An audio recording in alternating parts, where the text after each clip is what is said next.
Okay, today we're going to start in on section 7.3, cell transport, and we're going to focus on part 1, which is the passive transport. We've kind of been using an analogy of the cell like a factory when talking about the different organelles, but now let's start thinking about a cell more as a nation and the boundary of the nation on its borders. And thinking about how cells move in and out, it might be good to think about the cell as a nation.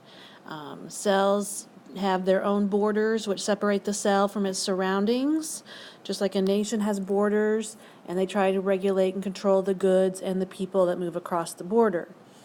So cells have these boundaries, and it wants to be separate from the environment but still allow materials to enter and leave as needed.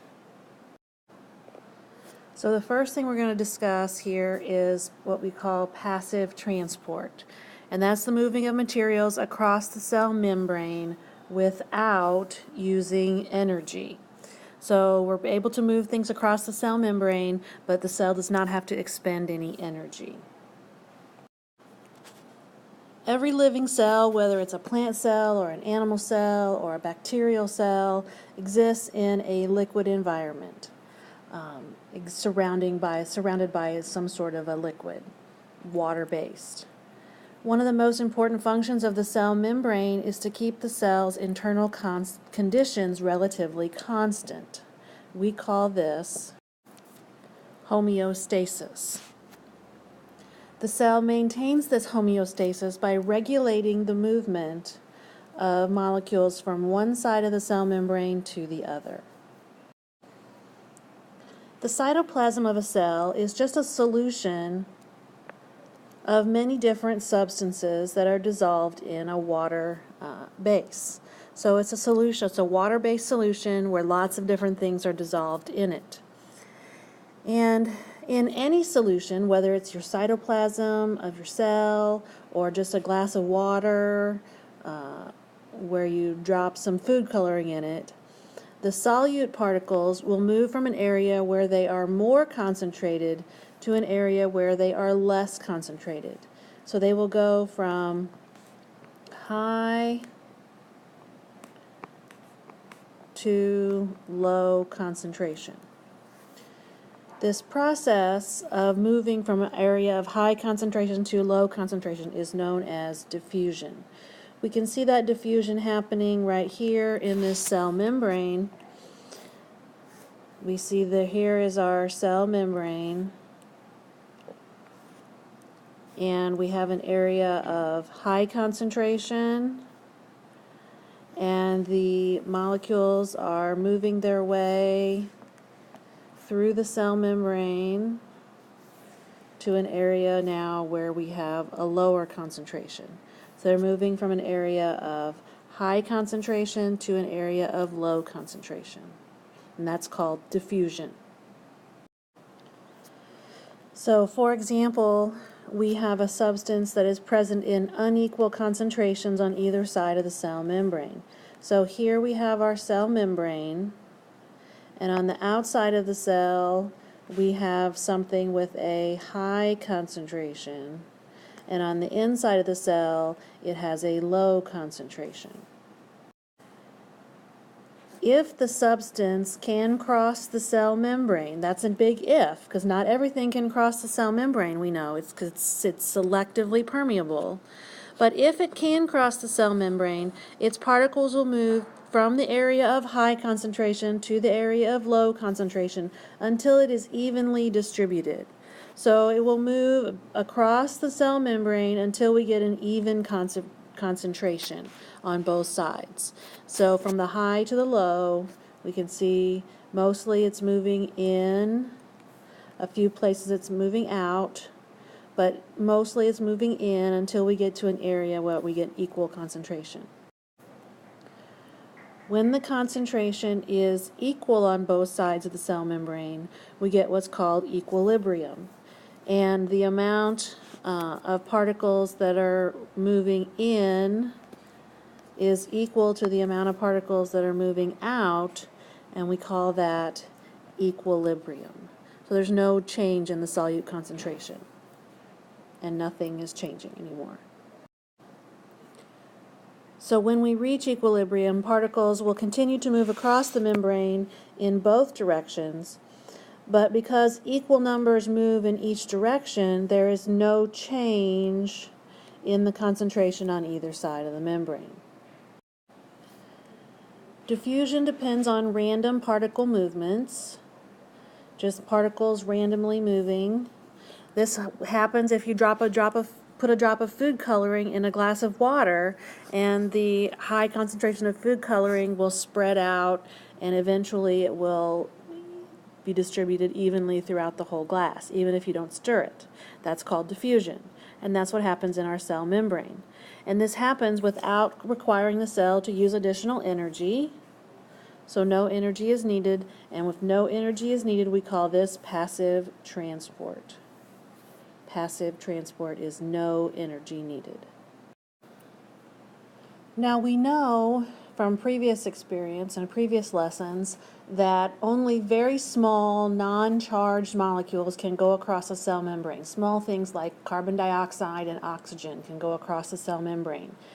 Larger things, and things like water, because the cell membrane is impermeable to water, so they cannot go across the membrane or directly through the membrane. So instead, we have special proteins that act as carriers or channels that allow molecules to cross.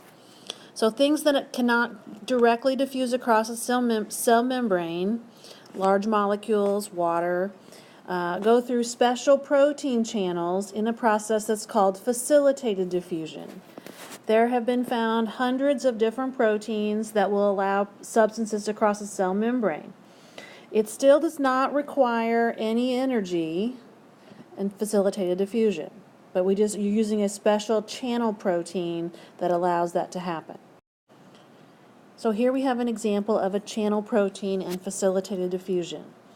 We know the inside of the cell's lipid bilayer, this inner portion right here, is hydrophobic or water-hating. So water molecules cannot go directly through the cell membrane. They can't do that. So they need a special water channel protein, and these special water channel proteins are called aquaporins.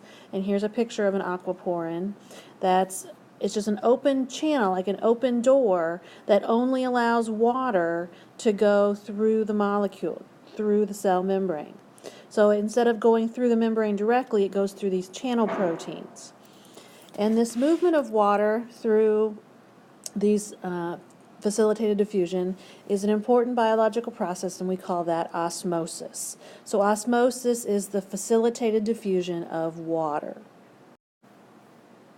So we have osmosis, and that is the diffusion of water, the facilitated diffusion, through a selectively permeable membrane.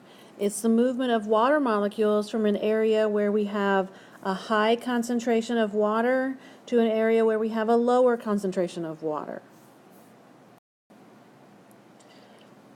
Here we have an example of an experimental setup where we have a barrier, and that barrier is right here.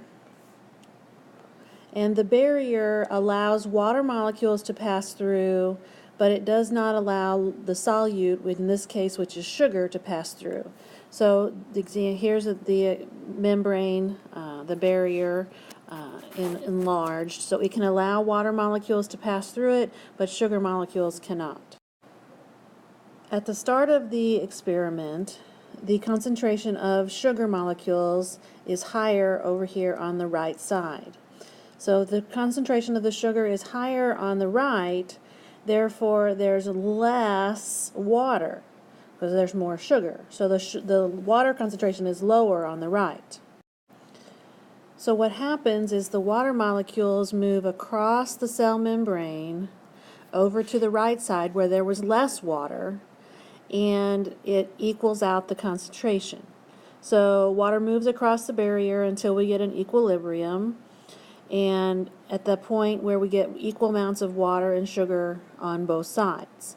So notice how the water level is higher on this side, on the right side, than it is on the left, because the water has moved across that membrane and to equal out the concentrations. When we have the concentration the same on both sides of the membrane, we call this isotonic. Isotonic means same strength. Iso means same. Tonic means strength. So when we get this situation, we call that isotonic. At the start of the experiment, the concentrated sugar solution was what we call hypertonic. Hypertonic means above strength. Hyper means above. Hyperactive is like above activity. So above is hypertonic. Compared to the dilute solution, the dilute sugar solution was called hypotonic, and hypo means below. So hypotonic is a low strength solution. In order for organisms to survive, they must have a way to balance the intake and loss of water. The movement of water into and out of a cell exerts a force that we call osmotic pressure. Our cells are almost always filled with salts, sugars, proteins, and other molecules. It's almost always hypertonic to fresh water. So fresh water is considered to be hypotonic to our cell. And in a hypotonic solution, water will rush into the cell that's surrounded by fresh water, and that causes it to swell, and the cell could actually even burst. In a plant cell, when water rushes in a hypotonic solution, when water rushes into the cell, causes the central vacuole to swell up, pushing the cell contents against the cell wall. So water rushes in, and it causes the plant cell to swell up. Cells in large organisms, like people, do not typically come into contact with fresh water, so they're really not in danger of bursting. But small single-celled organisms that live in fresh water do have to have some special things as precautions to keep that from happening. The cells of large organisms, like people, are bathed in fluids like blood. Blood is considered to be isotonic to our cells because it has roughly equal concentrations of dissolved materials. Cells that are in an isotonic solution neither gain nor lose water. Water goes in, water goes out, and through those aquaporin channels, and nothing really happens to change. When cells are in a hypertonic solution, the solution has a high concentration of dissolved solutes. So, for example, really salty water. Water rushes out of the cell, causing the animal cells to shrink and plant cell vacuoles to collapse. So some examples of when cells might be bathed in hypertonic solutions or salt solutions is if you get salt, like you're salting your sidewalk in the wintertime to help melt the snow. If you get salt on the grass, what's going to happen to the grass? It's going to kill the grass because that's bathing those cells in a hypertonic solution and causes those cells to lose their water, and they'll dry out and die. Another example of a hypertonic solution is if you have a sore throat. In a sore throat, your cells are typically swollen, and that gargling with salt water bathes those cells in a hypertonic solution, causing water to rush out of the cell. The cells shrink, and typically your throat will feel better. Cells that come into contact with fresh water have to have some special adaptations to help prevent the osmotic pressure from imploding them. So these cells here are eggs, frog eggs, and they come into contact with fresh water. They do not have the special aquaporin water channels, and that prevents the water from getting into the cells. Other cells that come in contact with fresh water are protected through a tough cell wall to prevent the hypotonic water solution from the water going in and bursting the cell.